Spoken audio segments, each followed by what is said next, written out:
한번 따라하실까요? 요셉을 향한 하나님의 축복 선포 2. 오늘 두 번째로 요셉을 향한 하나님의 축복 선포 두 번째 말씀을 나누길 원합니다. 성경을 통해서 여러분 함께 보셨겠지만 하나님은 정말 집요할 정도로 하나님의 사람들을 반드시 축복을 하십니다. 기억하십니까? 그러니까 하나님의 창조의 섭리 가운데 뭐냐면 존재는 축복을 받아야 돼요. 그래야 삶이 번성하고 형통하고 창성하고 강대하게 이어져 내려가는, 존재를 하지만 축복이 없으면 단절되는 것이죠. 성경은 하나님의 스토리라고 말하면 딱 두 가지겠죠. 존재한다, 하나님이 축복하셔서 그 세대가 이어져 나간다. 존재한다, 하나님의 축복이 단절되면 스스로 소멸된다는 거예요. 그래서 하나님의 말씀을 생명의 양식이라고 말하는 것은 하나님의 자녀들의 영혼이 그 양식 속에서, 양식이 뭐죠? 축복이잖아요. 밥은 축복입니다. 먹을 수 있는 건 축복이고요. 마실 수 있는 건 축복. 왜 축복일까요? 맛있어서? 맛있을 수 있겠지만 중요한 건 생명이 사니까, 생명이 유지되니까요. 그래서 제가 어제 말씀드렸지만 이 설교자는 두 가지 사명을 가지고, 하나는 뭐냐? 파수꾼의 사명을 가지고 회복되고 치유되고 깨닫고 돌아오도록 계속 깨워야 되는 거죠. 왜 깨울까요? 살라고 깨우는 겁니다, 여러분. 때로 혹시 강단의 말씀이 가슴을 찔리기도 하고, 혹시 나한테 하는 얘기인가? 저는 모릅니다. 괜히 절대로 목사님이 누구한테 내 얘기 듣고 나 들으라고 하는 소리구나, 그렇게 하시면 안 되고, 하나님의 성령께서 말씀을 통해 나를 깨워주시는구나. 깨어나면 살아나는 것이에요. 깨어나면 살아나는 것입니다. 또 하나는 뭐냐? 축복권이라고 말씀했죠. 모세가 여호와의 머리에 안수하며 그날 이후 하나님이 충만하더라. 사무엘이 다윗의 머리에 기름을 부으니 그날 하나님의 신이 충만하더라. 그러니까 하나님께서는 지금 하나님의 종들을 통해서 말씀으로 축복하고 기도로 축복하고 때로 안수하며 신방하며 예배를 통해서 축복하게 하는 것입니다. 저는 어느 집에 가서 신방을 하거나 사업장 신방을 하거나 어떤 축복 기도를 하게 될 때 엄청난 설레임이 있습니다. 뭔지 아십니까? 저는 아무것도 아니잖아요. 근데 하나님께서 그 예배를 통해서 때로는 축복권을 통해서 상상할 수 없는 일들을 행하시는 걸 보며 제가 기대가 되거든요. 제가. 왜냐하면 하나님이 하시는 것이거든요. 여러분, 이 생명 축복 예배를 아주 평생에 소중하게 여기십시오. 가장 어떤 예배도 다 중요하지만 이 생명에 대한 특별 감사 예배에 할 수 있으면 여러분의 생명이 그 자리에, 지금은 코로나 시대라서 어쩔 수 없지만 대면이 됐던 비대면이 됐던 그 자리에 여러분의 생명이 빠지지 않게 되시기를 주님의 이름으로 축원합니다. 왜냐하면 한번 따라 하실까? 이것도 한때다. 이것도 한때입니다. 생명이 살아있을 때 생명에 감사하는 것이죠. 생명이 더 이상 작동하지 않으면 생명의 감사 예배에 나오려고 해도, 드리려고 해도 안 되는 거예요. 그러니까 세상에 가장 어리석은 것은 뭐냐면 지금 있을 때 감사할 줄 모르는 것이죠. 지금 사명과 직분을 주시고 은혜를 주시고 나에게 시간을 주시고 공간을 주시고, 때로 그것이 물질이 될 수 있으며 그것이 생각이 될 수가 있으며 그것이 어떤 은혜가 될 수가 있을 때, 지금 할 수 있을 때 그걸 할 수 있는 사람이 축복인 거고요. 이것도 한때예요. 한때예요. 열심히 예배하고 사명 감당하고 정말 불러하고 사명 잘 감당하며 예배에 목숨을 걸던 것도 다 한때예요. 지나간다니, 다 지나가요. 다 지나. 어느 때가 되면 우리가 아무리 예배를 드리고 싶어도, 아무리 내가 열심히 뭘 하고 싶어도 세월이 우리를 내버려 두지를 않잖아요. 그때 모든 걸 다 지내놓고 후배들이 열심히 하는 걸 보면서 나도 저럴 때가 있었는데, 그때 보람이 있고 가치가 있어야지 그때 후회하고 땅을 치면 그 아름답고 소중한 시간과 공간은 의미가 없다. 그래서 다른 어느 때보다도 7월 달에 요셉을 통해서 우리 사랑하는 성도님들에게 하나님의 축복의 말씀, 아브라함의 축복, 이삭의 축복, 야곱의 축복, 요셉의 축복, 매달마다 하나님 주신 말씀을 통해서 그 말씀의 축복이 우리 성도들의 축복이 되도록 선포하는 것입니다. 하나님께서 요셉을 축복하실 때 선택하셨죠. 선택하셨습니다. 선택한, 예배는 선택된 자가 나오는 것이고 하나님의 사명도 선택된 자가 나오는 것이니까 그 선택될 수 있다는 것은 최고의 축복이죠. 두 번째 축복은 뭐냐면 오늘 성경에 보니까 하나님이 함께 하심으로 형통한 자가 되는 축복입니다. 한번 따라 하실까요? 함께 하심으로 형통한 자가 되게 하시는 축복. 아까 말씀드린 선택은 존재와 같죠. 선택만큼 중요한 건 뭐냐? 선택된 다음에 어떻게 하라고요? 그 선택하신 분이 함께 하심으로 축복하시는 것입니다. 적어도 하나님의 일의 사명을 맡은 분들은 이런 마음 가운데 소망이 있어야 돼. 하나님이 선택하시고 내가 그 선택을 부여잡으면 하나님이 끝까지 책임져 주신다는 거예요. 확신하십니까? 한번 따라 하실까요? 하나님께서 선택하시고 꿈을 품게 하시고 꿈을 붙잡으면 하나님께서 끝까지 책임져 주신다는 거예요. 끝까지 책임져 주신다. 믿으십니까? 불안하죠. 초조하죠. 그리고 이게 어떻게 될지 우린 미래를 모르니까 솔직히 미래를 어떻게 알겠어요. 그러나 기억하십시오. 지금 우리가 현재 하는 건 하나님의 꿈을 붙잡고 하나님의 꿈을 놓치지 않는 것. 다시 말해서 하나님과 함께 하는 것입니다. 그러면 하나님께서 우리를 부여잡고 끝까지 하는 멋진 작품을 만들어 놓으시죠. 한번 읽어볼까요? 창세기 39장 1절에 보니까 요셉이 이끌려 애굽에 내려가매 바로의 신하 친대장 애굽 사람 보디발이 그를 그리 데려간 이스마엘 사람의 손에서 요셉을 사더라. 이야기를 가만히 들어가면 모든 상황이 안 좋아요. 끌려 내려갔죠. 애굽이죠. 밥 먹고 보초만 쓰는 시위대장, 경비대장 그 집에 끌려 들어갔죠. 팔려갔죠. 이 상황을 보면 좋을 일이 하나도 없잖아요. 불안하고 초조하고 이건 세상 말로 난 죽었다 끝났다 난 끝장이다 이런 상황이잖아요. 그런데 이 상황이 어떻게 역전이 됩니까? 2절에 보면 이렇게 말합니다. 야훼께서 요셉과 모함으로 함께 하심으로. 상황이 문제가 아니죠. 상황이 문제가 아닙니다. 시기도 문제가 아니고요. 여건도 문제가 아니고요. 지금 내 처지가 문제가 아니에요. 진짜 중요한 건 뭐냐면 하나님께서 함께 하시느냐 함께하지 아니하시느냐가 문제입니다. 앞서도 말했지만 요셉은 지금 철저하게 상황이 안 좋아요. 지금 요셉만큼 상황이 안 좋아하는 사람이 누가 있습니까? 그런데 이 상황이 급변할 수 있는 이유가 뭐냐?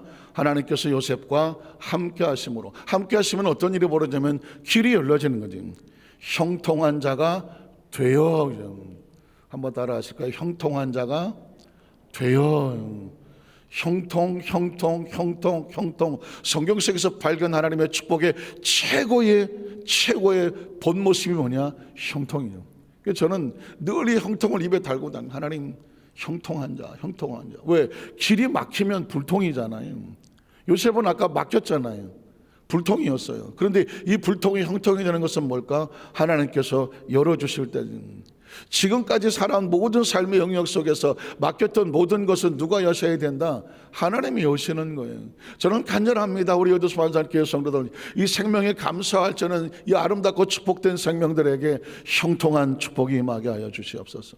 우리 성도들 모든 가정과 자녀 자손 가운데 하나님이 함께 하심으로 형통한 자가 되기를 주님의 이름으로 축복합니다. 제가 이런 표현 잘 안 쓰죠. 축복합니다 이런 표현을 잘 안 쓰잖아요. 그러나 형통이라는 단어가 나오면 그럴 수밖에 없어요. 왜? 반드시 있어야 되거든요. 인생의 가장 불행한 게 뭐예요? 불통입니다. 막히는 겁니다. 막혀서 더 이상 나아갈 수가 없는 겁니다. 왜 절망합니까? 왜 낙심합니까? 좌절합니까? 왜 육체의 병이 들어옵니까? 사업이 힘들고 어려워집니까? 관계가 힘들어집니까? 막혀서 그런 거거든요. 더 이상 소통이 되지가 아니하고 막혀서 어딘가에 막혀서 뚫지를 못하는 거거든요. 요셉은 스스로 뚫지 못합니다. 누가 뚫습니까? 하나님이 요셉과 함께 하심으로 그가 형통한 자가 되어 그의 주인 애굽 사람의 집에 있었다. 그랬더니 그 다음 절에 어떻게 됩니까? 그의 주인이 야훼께서 그와 함께 하심을 보며 또 야훼께서 그의 범사에 뭐 하심을? 형통하게 하심을. 나 혼자의 생각이 나는 잘 될 거야, 난 형통한 자가 돼서 난 형통해 라고 요셉의 혼자 생각이 아니죠. 그가 하는 일 가운데 실제로 형통한 역사가 나타나니까 주인이 보기에도 와, 저 친구는 다른데, 저 히브리 노예로 왔는데 뭐가 다른데, 저 청년에게는, 저 노예죠 그 당시는 노예에게는 뭐가 다른 게 있는데 그게 뭘까? 애굽의 사람들은 신적인 영역이 강하거든요. 애굽의 바로는 자기를 파라오 태양의 아들이라고 말하니까 어떤 신전 의식이 강하고, 그래서 스핑크스도 세우고 거기에 무슨 피라미드 세우고 안 죽으려고 무슨 미라도 만들고 그런 어떤 영적인 세계에 대한, 다른 사후 세계에 대한 이게 강하거든요. 그러니까 사람을 그냥 보지 않은 거죠. 요셉을 볼 때 저건 그냥 재수 좋은 놈이 아닌 거죠. 뭔가 저 배우에 느끼고 있는 어떤 영적 기운을 느끼는 것이죠. 그래서 그가 야훼께서 그의 범상통케 하심을 보았더라 하면, 저는 하나님의 사람이라고 말하는데 하나님께서 저 사람과 함께 하니까 일이 잘 되는구나 라는 것을 느끼는 거죠. 20절에도 보면 똑같은 상황이죠. 여러분 뭐 너무 귀에 못이 박혀도 들었지만 요셉이 감옥에 들어갔을 때도 상황은 달라요. 여건도 다르고 입장도 다르지만 막힌 건 똑같거든요. 그런데 이 막힌 걸 어떻게 털어요? 요셉의 주인이 그를 잡아 옥에 가두니 그 옥은 왕의 제수를 가두는 곳이다. 요셉이 옥에 갇혔다. 갇힌 게 뭐예요? 막힌 거잖아요. 갇혀서 꼼짝달싹도 못하는 거예요. 이건 뭐 길이 없는 거예요. 방법이 없는 상황이에요. 하나님께서 지금 우리에게 성경을 주시고 메시지가 뭘까요? 생명이 지금 갇혀서 움직이지 못하고 어쩔 수 없는 상황인데 생명이 어떻게 여기서 뚫고 나가느냐?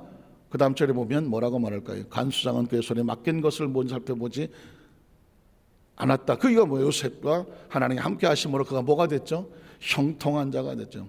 이런 야훼께서 요셉과 함께 하심으로 야훼께서 그를 범사에 뭐하게 하셨더라? 형통하게 하셨더라. 형통하게 하셨더라. 어느덧 저도 뭐 참 그런 소리는 잘 하고 싶지 않은데 목회를 어쩌게 하다 보니까 한 4년째를 목회를 하고 있어요. 왜냐하면 왜 이런 얘기를 하냐면 처음 목회를 시작할 때는 너무너무 두렵고 떨리고 내가 이걸 할 수 있을까? 왜냐하면 다른 일도 아니고 하나님의 일인데, 그리고 부족하고 모자라고 진짜 내가 생각해도 내가 어떻게 뭘 할 수 있을까? 뭐 이를 말할 수가 없는 것이죠. 우리 교회도 신학생들이 몇 분 있는데 옛날 생각을 하면 내 가슴이 절절하고 저린다니까. 아이고 저거 어떡하려고 이제 시작을 해서 막 눈물 나고 정말 가슴 아플 판이에요. 왜? 저도 그렇게 출발을 했거든요. 막 힘들고 어렵고 정말 모자라고 매일 정말 맨날 막 이러고 그냥 전전긍긍하며 막 눈물로 기도하고 뭐 그냥 그러고 살아왔어. 왜냐하면 앞길이 안 보이는데 내가 할 수 있는 길이 안 보이는데 날 들어 축구를 하라 그러면 내가 제 축구는 그냥 눈 감고도 할 판인데 이 목회는 이거는 뭐 누가 간 어떤 전략이 있어요, 무슨 방법이 있어요, 비법이 있어요, 비결이 있어요, 뭐가 있어. 하나님 다 1대1이야. 다 맨 땅에 해동하면서 하나님과 몸부림을 치면서 하나님의 은혜를 입어서 나가야 되는 거지. 마치 요셉이 지금 나중에 애굽의 총리가 돼야 되는데 무슨 총리 되는 뭐 비결이 있어, 원리가 있어, 뭐 비법이 있어, 누가 뭐 백그라운드가 있어, 뭐가 있어요. 그냥 부딪혀서 하나님이 시키는 대로 훈련받고 교육받고 그냥 그 상황 속에서 하나님 하나 부여잡고 달려나가는 수밖에 없어. 이 컴컴하고 어두장막한 이 장막 안에서, 텐트 안에서, 박스 안에서 정말 내가 여기 어떻게 될지, 살아남을지, 정말 끝까지 갈지, 이걸 어떻게 이겨나갈지도 모르는 캄캄한 거죠. 그런데 그걸 뚫고 나갈 수 있는 힘은 뭐냐? 하나님이 함께 하심으로 막힐 때마다 하나님께서 또 열어주시고요, 또 열어주시고, 또 열어주시고, 또 열어주셔서 그러다가 보니까 10년이 지나고 20년이 지나고 30년이 지나고 여기까지 와 있는 거예요. 이 이야기를 하는 이유는 두 가지. 하나는 우리 성도들도 마찬가지. 하나님의 사람들이니까 크게 보면 성도들도 다 사역자잖아요. 각자 가정에서 구역장이든 지역장이든 무슨 우리 직분 맡으신 장로님이든 권사님이든 다 사명자들이에요. 정말 태어나기 전에 겪어보지 않았던 사명을 이 지구상에 와서 하나님 우리에게 사명을 맡겨주셨잖아요. 그러다 보니까 별의 별일이 다 있는 거예요. 마치 옥에 갇힌 것 같이 불안하고 초조하고 염려하고 근심도 되고 사방이 막히고 별의 별 돌아다 보면 양쪽에 죄수들만 가득하고 좋은 얘기 한 사람 한 사람도 없고 원망과 불평. 여기서 그 하나님의 자녀의 영혼을 가지고 살아남아야 되는데 방법은 하나야. 하나님께서 요셉과 함께 하심으로 뒤집어 말하면 우리가 하나님께서 함께 하심을 부여잡고 놓치지 않는 거죠. 그거 하나 부여잡고 가는 거예요. 그러면 그 길을 여시는 분은 누구냐? 하나님이 여셔야지. 그러니까는 뒤돌아보면 모두가 다 뭐다? 하나님이 여신 하나님의 은혜예요. 은혜. 그래서 우리 성도들에게도, 그리고 우리 신학생 몇 분 계시는데 신학생들한테도 그냥 하나 부여잡고 나가라. 하나님만 부여잡고 나가라. 여는 건 하나님이 여시더라. 그리고 그 결과는 뒤돌아보면 모두가 다 하나님의 은혜다. 그래서 두 번째 요셉이 받았던 축복 하나는 뭐냐면 다른 사람에게 은혜를 입게 하심으로 교육받는 축복이 있었습니다. 요셉이 받았던 두 번째 축복 중에 하나는 뭐냐면 하나님이 함께 하심으로 형통한 자가 됐는데 그 과정 속에 형통의 자세한 내용을 보면 주위에 자꾸 도와줘. 주위에서 돕는 사람이 생겨. 그걸 뭐라고 말하냐? 은혜라고 말하는 거거든요. 창세기 39장 4절에 보니까 안 나와요? 39장. 요셉이 그의 주인에게 무엇을 입어요? 은혜를 입어.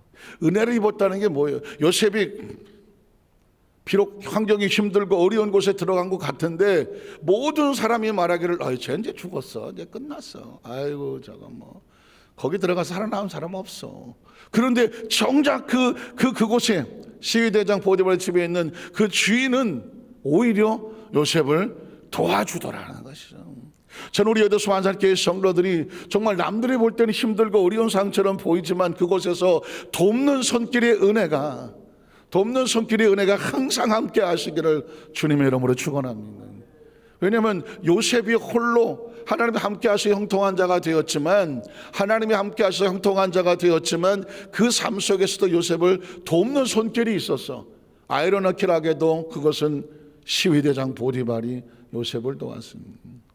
은혜를 입어 섬기에 그가 요셉을 가정 총무로 삼고 자기 소유를 다 그의 손에 위탁하니 그가 요셉에게 자기 집과 모든 소유물을 주관하게 한 때부터 야훼께서 요셉을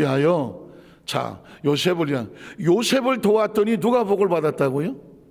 요셉을 위하여 바로 시대장의 집에, 애굽 사람의 집에 뭘 주십니까? 복을 내리심으로 야훼의 복이 그의 집과 밭에 있는 모든 소유에 함께 하시더라는 것입니다. 크리스찬들이 어떻게 해서든지요 하나님의 꿈을 품은 사람을 서로 돕고 같이 손잡아 줘야 될 목적은 뭐냐면 하나님의 축복이 그곳에 이르기 때문에 그래요. 하나님의 축복이 그곳에 이르는 거예요. 여러분 할 수만 있으면 우리 연수한산교회 성도들은 하나님의 꿈을 품고 나가는 영적인 지도자가 됐든 그것이 교회 담임 목사가 됐든 교구장이 됐든 아니면 지역장 구역장이 됐든 아니면 삶의 어떤 기관을 책임져 나간 하나님의 일꾼들이 됐든 간에 그 사명자들을 위해서 여러분 좌우의 손을 잡아주시는 돕는 은혜를 베푸는 축복의 통로가 되기를 주의 이름으로 축원합니다. 먼 날 세월이 지나고 난 다음에 두 가지 삶밖에 없어요. 나를 위해서 살았던 삶과 하나님의 나라를 위해서 은혜를 베풀고 살았던 삶, 함께 힘을 쏟았던 삶, 두 가지예요. 남는 게 뭐가 있어? 그렇지 않겠습니까? 먹은 것도 마찬가지 아니겠어요? 두 가지 종류 아니겠어요? 내가 먹어 치운 것 한 거, 내가 누군가를 대접한 것, 그게 다 아니겠어요? 뭘 먹고 살았냐? 내가 먹은 것, 나를 위해서 먹은 것과 다른 사람에서 대접했던 것, 두 가지겠죠. 뭐. 시간도 마찬가지입니다. 날 위해서 쓴 것과 하나님의 나라를 위해서 썼던 시간요. 물질도 마찬가지겠죠. 나를 위해서 썼던 물질 필요한 거죠.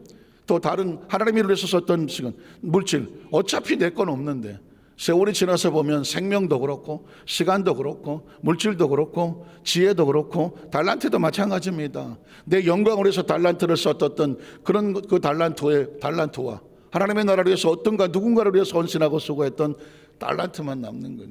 제가 그 전에 하나님 앞에 사역을 이제 준비하면서 기도원에서 엎드려 기도하는 가운데 제가 질문했던 게 그거예요. 도대체 내가 아무리 뒤돌아봐도 내가 하나님 위해서 헌신했던 내가 하나님의 종이 될 만한 뭐가 근거가 없는데요, 하나님. 그렇지 않겠습니까? 근데 내가 어떻게 지금 여기 이렇게 무릎을 꿇고 하나님 앞에 사명을 위해서 기도하고 있습니까? 그때 불현듯 스쳐 지나갔던 건 제 어린 시절이었습니다. 어린 시절 거울리게 때부터 교회 안에서 자라서 교회에서 커서 그 어떤 상황 속에서도 늘 교회를, 학교보다 교회를, 집보다 교회를, 세상 친구보다 교회를, 그 어떤 것보다 그냥 교회에서 살았어. 그땐 그게 몰랐는데 뒤돌아보니까 그 어린 나이에 하나님의 나라 속에서 뭔가 어쨌든 교회라면 발벗고 나가서 뭐가 됐든지 간에 했든 간에 열심히 제가 무슨 집사님도 아니고 제가 무슨 목사님 아들도 아니고 내가 장로님 아들도 아니고 무슨 그게 아님에도 불구하고 먼 거리 1시간 2시간 걸어 다니는 것도 마다하지 않고 어떻게든지 교회 안에서 자라서 지금 생각해 봤더니 이렇게 말씀하시는 것 같더라고요. 내가 널 어려서부터 지켜봤어. 어려서부터 지켜봤어. 지금 생각하면 제가 목사가 되기 전이에도 전도사가 되기 전이에도 그 제 지나온 삶은 그냥 교회였어요. 교회였어요. 그것도 은혜 아니겠습니까? 제가 무슨 일찌감치 뭐 그냥 큰 뜻을 품고 하늘이 점지하여 막 빛이 내려와서 교회에서 살았더라가 아니라니까요. 홀리기 어린애서부터 그냥 교회에서 자랐고, 교회에서 컸고, 교회에서 교육을 받았고, 훈련을 받았고, 교회에서 헌신하고 봉사하고 그냥 믿음으로 살았던 거예요. 그런데 하나님이 하실 말씀 딱 내가 널 어려서부터 봤어. 가슴 선짓한 이야기 아니겠습니까? 저는 우리 여의도 만산교회 성도들이 정말 이름 없이 빛 없이 어디서 무엇을 어떻게 하더라도 내가 널 어려서부터 저기까지 지켜봤어. 하나님의 눈의 기억 속에 함께 하셔서 하나님의 은혜 입는 우리 성령 되시기를 주님의 이름으로 축원합니다. 5절에 보면 똑같은 얘기가 나오거든요. 5절에 보면